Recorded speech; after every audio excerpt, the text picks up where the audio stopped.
Hi, everybody. Welcome back to Management 4900. A lot going on in the world today. St. Louis has a 50-foot sinkhole downtown. Will Smith slapped somebody at the Oscars, and Gonzaga lost to Arizona, thus breaking my March Madness bracket. But with that aside, let's talk about strategic management. Last week, we focused on just some foundational stuff, okay, with regards to what exactly is strategic management, what exactly is strategy, and strategic thinking, things of that nature. Now, this week we're going to get into more of the substantive stuff. All right, we're going to be looking at the external environment and the internal environment of the firm. Now, this short lecture, it's not meant to be a complete overview of the book chapter. All right, so you're still going to want to read the book chapter in order to get all of the information. Rather, this is just going to focus on some of the highlights, some of what I consider to be the sticking points of these chapters, and kind of hopefully give you some clarification and some future examples here. All right, so without further ado, let's go ahead and get into it. We'll start with external analysis here. Now, your book, all right, talks about a specific acronym for what we call the general business environment. All right, so if you think about our two foci, our two focuses for analysis, we have both the external environment around the firm and then the internal environment within the firm. Now, the external environment we split into a couple of different categories. All right, the general environment and then the industry environment. We call it the general environment because it's general. It cuts across multiple industries and can affect many different businesses. All right, these are generic factors, right? And it's always focused on the future. What sort of changes are happening in the external environment, and what sort of threats and opportunities can they create? Now, contrast that with the industry environment, which focuses on a specific industry, and the elements within are unique to that particular industry. All right.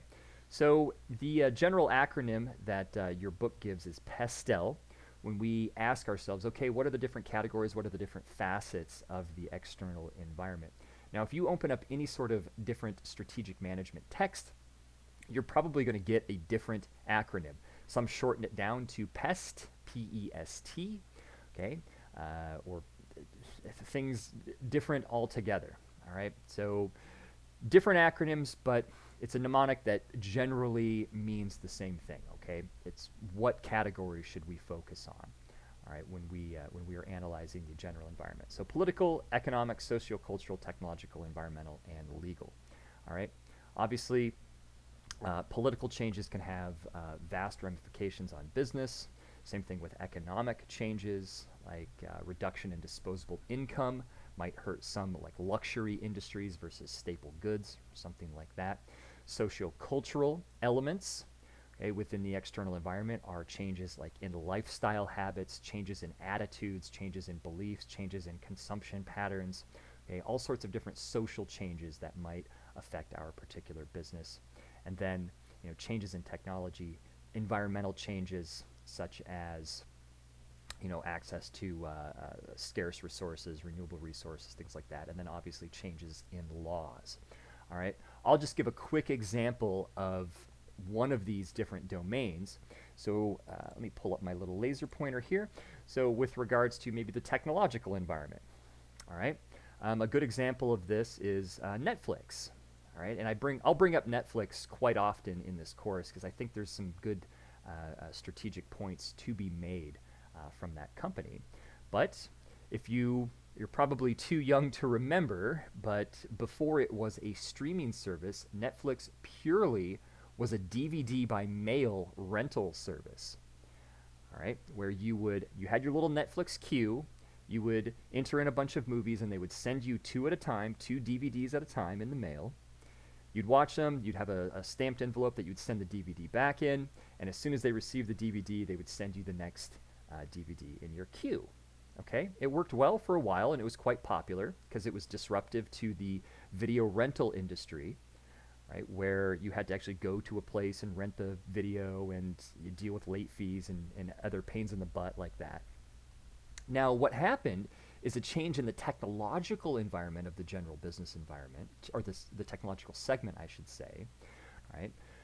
Um, so the proliferation of infrastructure that allowed for greater access to broadband internet for consumers. So we saw this change in technology. More and more people were getting access to broadband internet.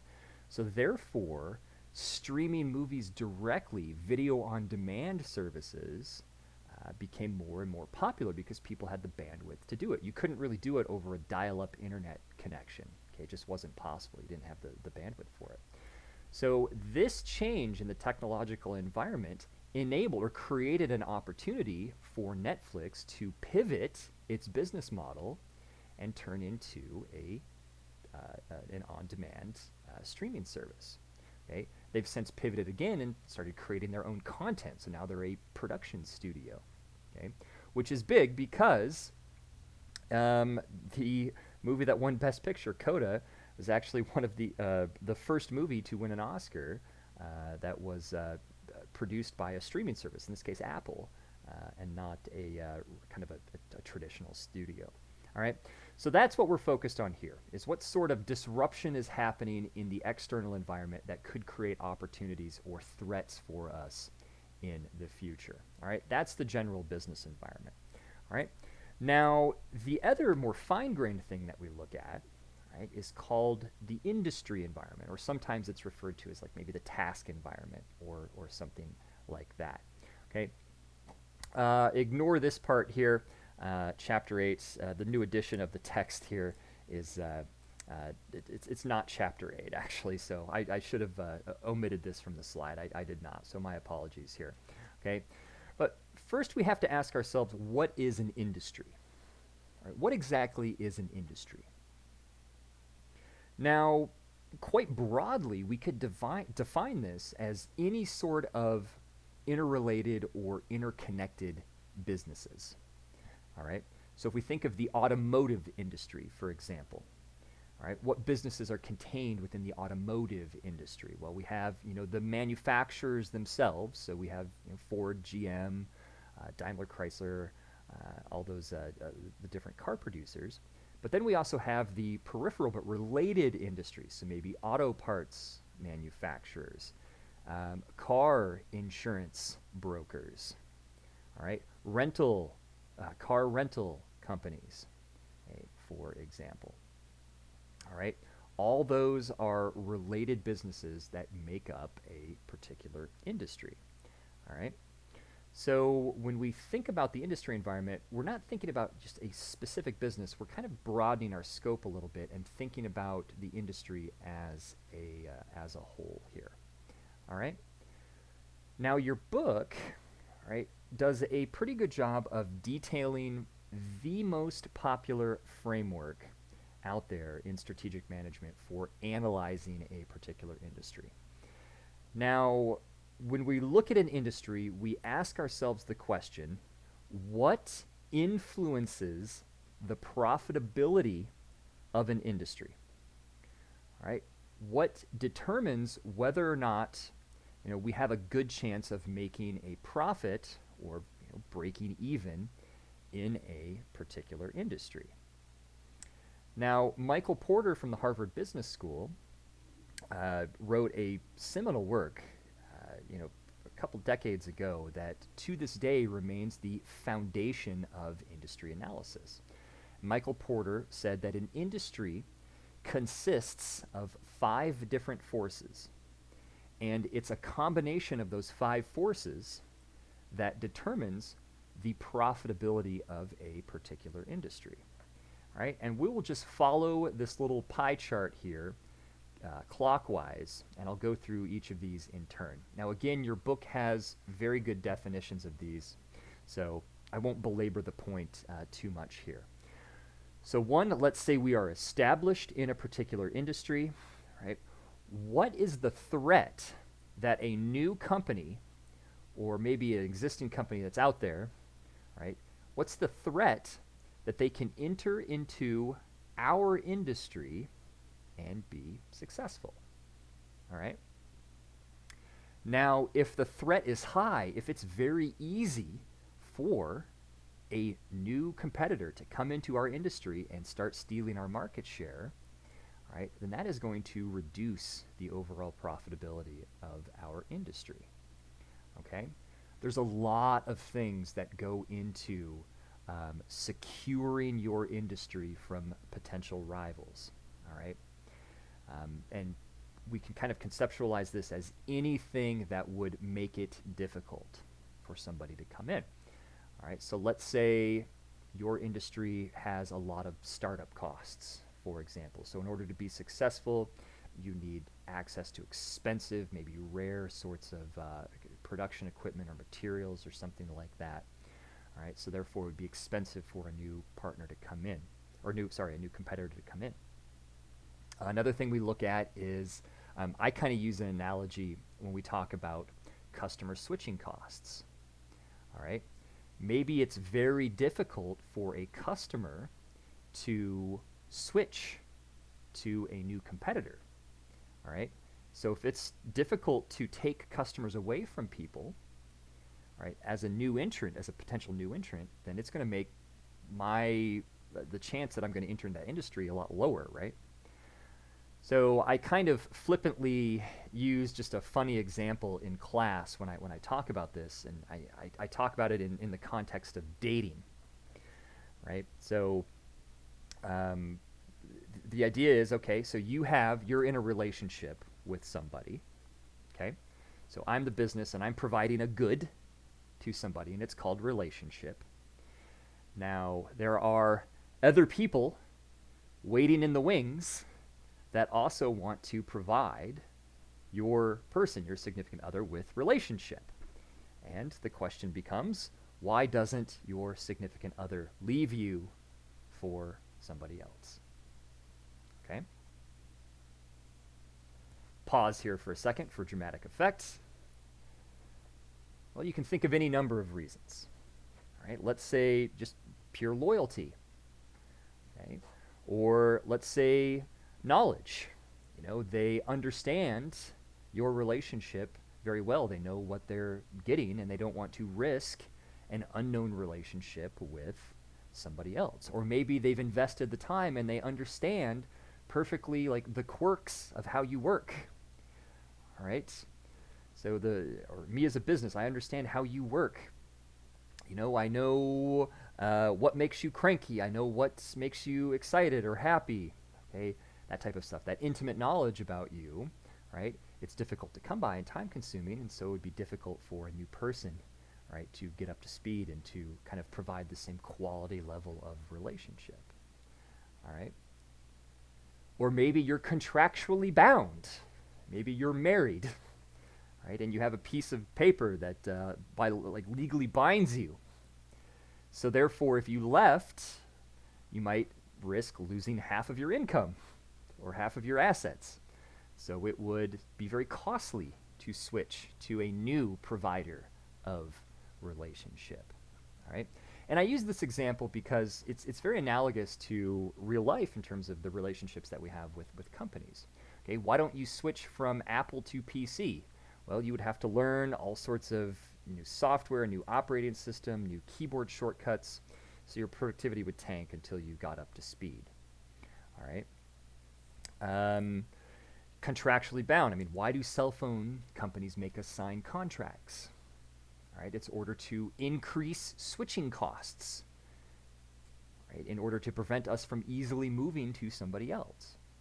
T-Mobile back in the day reduced this and was able to capture quite a bit of market share because they were one of the first companies to offer to break up with your carrier. They positioned this as a breakup. They referenced your relationship with a cell phone company as a relationship with somebody, an unhappy relationship, and they said, we will pay your switching costs. We will pay the cost of your divorce, right, in order if you come, be in our relationship with us. And it was very successful. They were experienced double-digit growth in an area in a time when the industry was flat. All right. So anything under the sun that would prevent somebody from coming in. If you're already established, you don't want anybody else coming into your industry taking your customers. All right? The other forces, bargaining power of suppliers. So our suppliers, these are the people that provide us with the raw materials and other things that we need in order to produce our product or service. Now, our supplier wants to bargain prices up. They want to charge us more money, which is going to impact our profit margin and drive it down, right? So anything that can enable them to charge us a higher price. So let's say maybe they are supplying like a rare good, okay, or a rare part that very few, if any other supplier has. Right? If that's the case, then they can probably just set the price at whatever they want.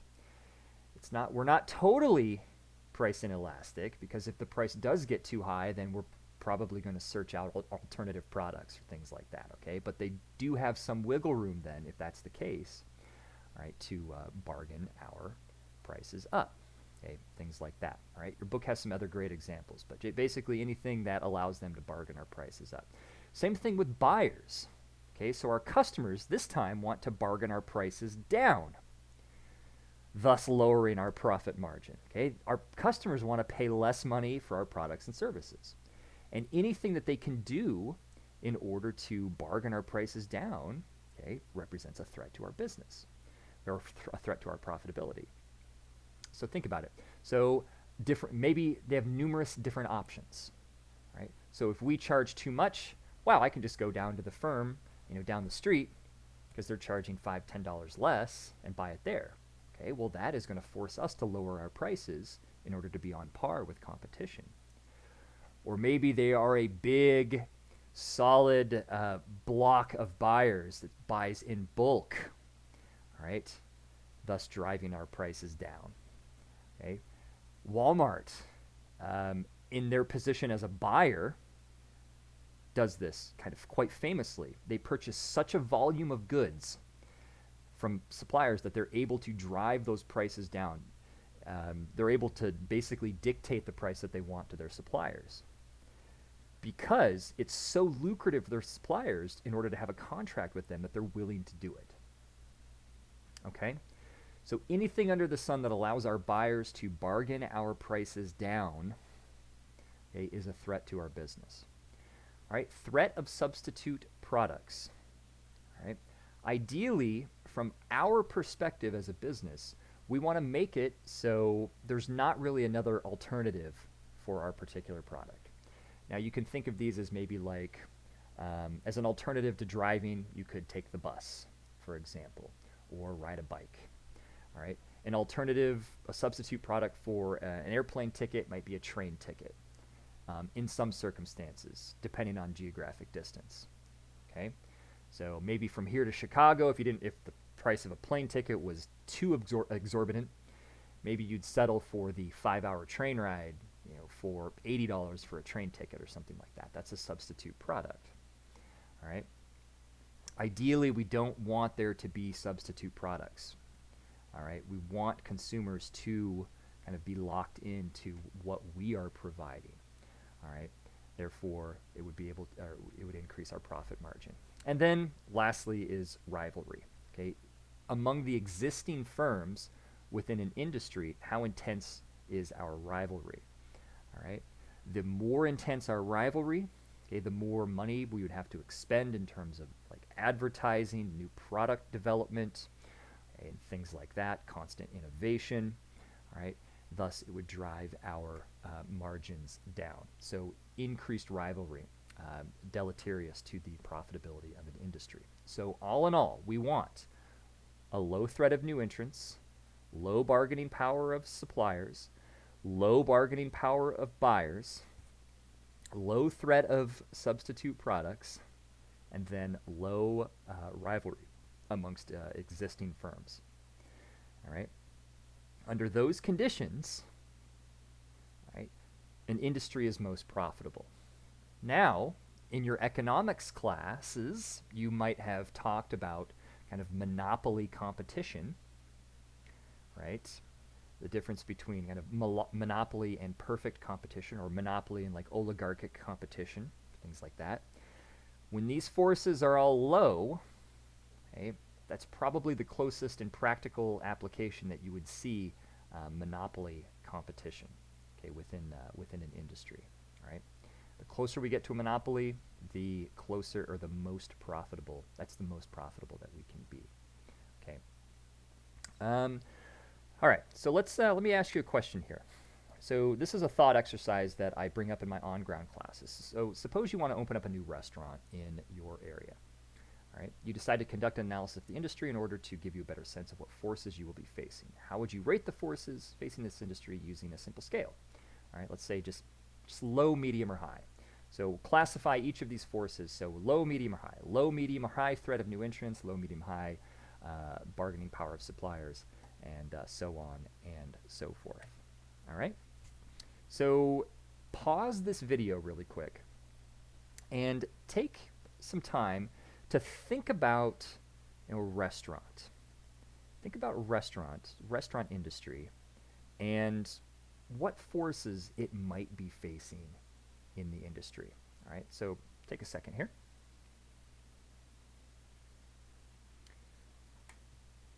Okay, so I'm assuming, hopefully, you've thought about this. You kind of have your own idea, as I'll give you my opinion, right, with relation to each of the 5 forces here. All right, so a new restaurant, a threat of new entrants. Right, how high or how severe is the threat of new entrants? I would classify this as rather high, because in the grand scheme of things, think about what you would do if you were a new entrepreneur and you wanted to open up a restaurant. Okay? Well, there's some things. There are some startup capital requirements. I mean, you would have to find a space and then get the proper licensing and get the proper equipment and things like that. All right. But, maybe it doesn't have to be a full-size space. Maybe it can be like a food truck, for example. All right. But for a lot of people, I mean, it would represent maybe a small business loan or something like that. They would qualify for it and could open up. I mean, look at all of the new restaurants that are opening up all of the time in your area. All right. They're doing that because the barriers to entry into the restaurant industry are not that high. Okay, so the threat is high of new entrants. All right, bargaining power of suppliers. This could be iffy. I mean, depending upon what your supplier is. I mean, if you are a specialty restaurant that is just focused on rare ingredients, maybe gluten-free, or other like purely organic, or things like that, maybe there'd be a bit more bargaining power of suppliers. Or maybe for the most part, a lot of your supplies comes from just a major restaurant supplier like Sodexo or something like that. Okay, so maybe like medium, I don't know, just kind of split the difference there. All right, bargaining power of buyers. How strong are buyers with regards to the ability to dictate your prices? You might be surprised at how high it actually is. All right, if I'm a burger joint and I start charging too much, okay, maybe somebody, or maybe they'll start going to a burger joint down the street of comparable quality that is charging a couple bucks cheaper. All right, a lot of people are price sensitive, especially when it comes to dining out and depending upon the economic climate and things like that. They have information about pricing on multiple different firms. I mean, the restaurant review industry is huge.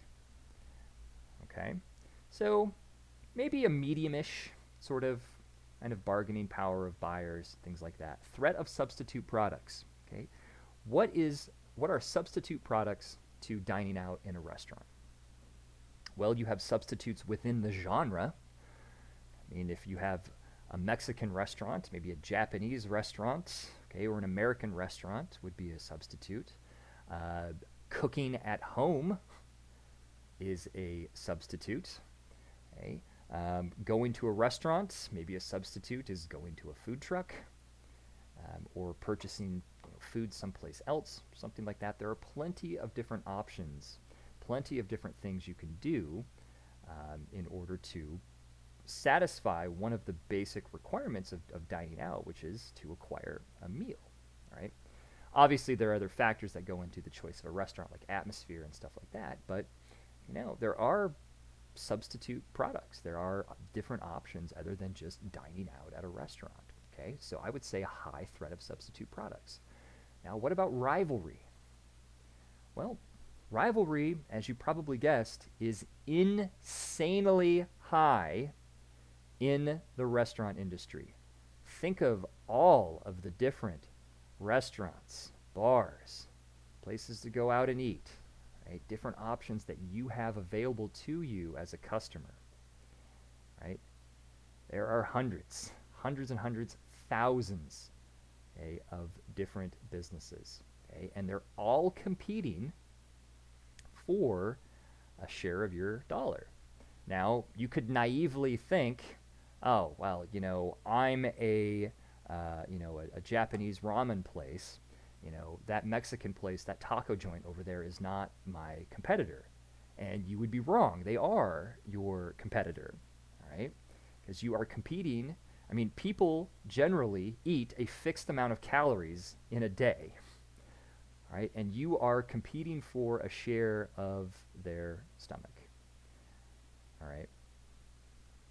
Depending upon, whatever tactics that you use here, right? And so you have all of these different businesses, all of these different options that are competing for a share of the consumer's stomach. So therefore, rivalry is quite high in this particular industry. So taken together, we'd have a high, medium, high, and high. All right. What this means overall is that the industry, in terms of potential profitability, is not very favorable for a restaurant. All right? It is why most restaurants, or at least half, 50%, fail within the first 3 years. Okay? Because it is a cutthroat industry, and people are very fickle. All right? So one of the big points that I like to drive home in using this analysis. Now, that's not to say that it's hopeless and you shouldn't open up a restaurant, right? You have to be smart about it. And in fact, you can use your strategy in order to overcome a lot of these different forces. So let's actually take a look at an example here. All right, we'll pull up Gallo Winery. All right, so let me pop open Google here. I'll just search for Gallo Winery. E.J. Gallo. All right. Actually, let's do...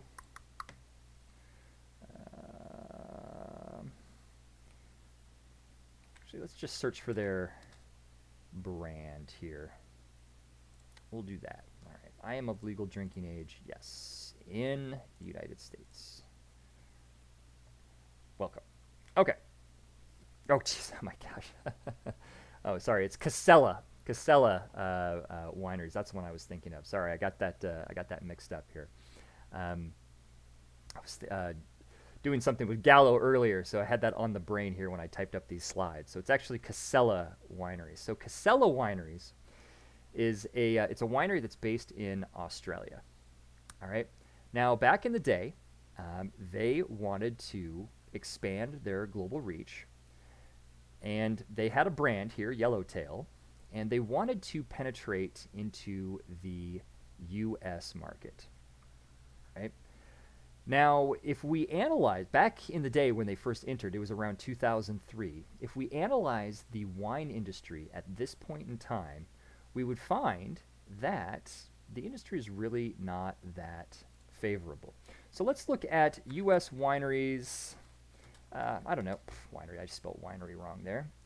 Let's look at 50 states of wine. I don't know, we'll pull up a little, actually, let's see here. Vineyards. Okay, here's a good little picture here, if you can see that on my screen. All right, we can see that quite a bit of wineries located around the United States. In fact, over 10,000 across the country. Here in Missouri, you probably know we have a pretty established wine country. All right, obviously California, Washington, but you probably didn't know that actually New England had a pretty decent, wine country. You know, they're a big producer here. So entering into this market, already we can see that we have a lot of competition. Competition is quite high. All right. Another thing that creates a barrier for us with regards to wine is something called, well, it's referred to a bunch of different names, but it's essentially like a 3-point rule. All right. Me as a foreign producer of an alcoholic beverage, I cannot sell directly to the consumer. There has to be a middle person. So I have to sell to a distributor. That distributor then sells to a retail store, and that retail store sells to the consumer. So in this relationship, the retail or the distributors, the buyers of my product, have a lot of power because they essentially dictate what gets to be put on shelves. All right. Now they get paid for the transportation, shipping, and deployment of these goods, so they want stuff that turns over quite fast. Okay. So I'm competing with all these other wineries to get space on shelves, and my buyer can basically dictate who succeeds in this particular market. So bargaining power of buyers is high. I am basically the supplier. I grow my own grapes and things like that. So thankfully, the bargaining power of suppliers is quite low. All right. Now another thing that we can look for, and let me do a quick Google search here. Let's just do alcohol consumption by type. Our world in data. Let's see here. In fact, let me put in Gallup. Oops, it should be UP. Here we go. All right, we'll pop this one up here. This is a thing that I like to bring up for my students here. All right, so again, this is the point in time kind of when they're looking at entering the market here around 03. So alcohol is the most popular drug in the United States and the world. All right, now we have to understand that not everybody drinks. 75% of people have a drink, but most are not regular drinkers. All right, so of the people that drink, all right, so we're looking at a subset of the population. What do you drink? Well, most people in the United States at this time are drinking beer.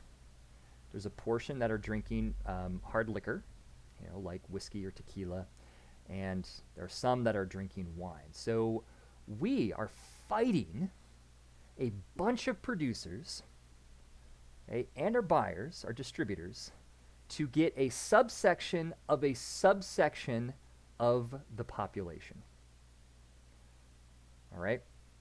So not only are the forces unfavorable, but the percentage of people that we're going after are kind of low.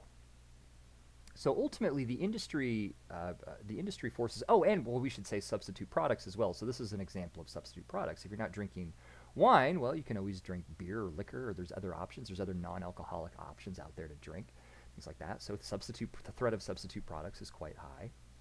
Okay, so overall, this was a very kind of unfavorable industry for Casella wineries. All right. So how did they become so successful when they entered into the U.S. market? Well, at this time, wine was really considered to be a very pretentious sort of beverage, right? It was too fancy. I mean, imagine if you're a young college student, maybe you have a date with somebody that you're really interested in, so you want to purchase a bottle of wine. And you don't drink wine. You never really drank it before. And you go out and you're reading these labels, and they're very highfalutin, very pretentious, talking about different notes and bouquets and tannins and mouthfeel and elements, essence of black currant and, notes of chocolate or licorice. And it's overwhelming. You're stuck with kind of buyer paralysis, buyer indecision, right? So for a lot of people at this time, I mean, surveys showed that they found that wine was difficult to drink, or difficult to select. So the way that they did this is they said, okay, we are going to ignore industry forces and we're going to compete upon factors that nobody else is competing on. All right, so first of all, let's take a look at Yellowtail. Now, at the time, they had 3 different varieties. All right, they had a red, they had a white, and they had a sparkling, and that was it. All right, so let's just take a look at their Sauvignon Blanc, and let's just take a look at the description here. This Yellowtail Sauvignon Blanc is everything a great wine should be: fresh, crisp, easy to drink. Flavor: crisp and refreshing, bursting with zingy passion fruit and citrus, enjoy with seafood, sunshine, and great friends. Wow. Simple, straight to the point, unpretentious, easy. Cabernet Sauvignon. Vibrant, velvety, rich, easy to drink. Classic and velvety with notes of juicy blanccurrant, sweet mocha, and spice. Enjoy with a steak, family, and friends. Wow. Okay, let's look at this. Yellowtail Tailgate Party. All right. I'll just pull up an image. I'll just do a quick image search here. I won't play the commercial over the recording here, but you can go onto YouTube and look up Yellowtail Tailgate Party commercial. All right. And our little guy here says, hey, I enjoy drinking wine out of red plastic cups. And it shows your typical tailgate party, yet people are drinking wine. Shows a backyard barbecue. Guys tossing around the football, sitting around grilling a steak, but instead of beer, we're drinking wine. Okay?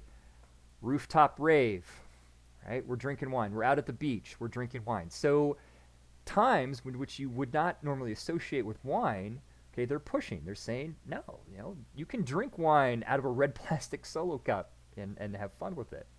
All right? It's just as fun as beer. All right? So they are targeting non-wine drinkers and trying to get them to, adopt their particular product. All right?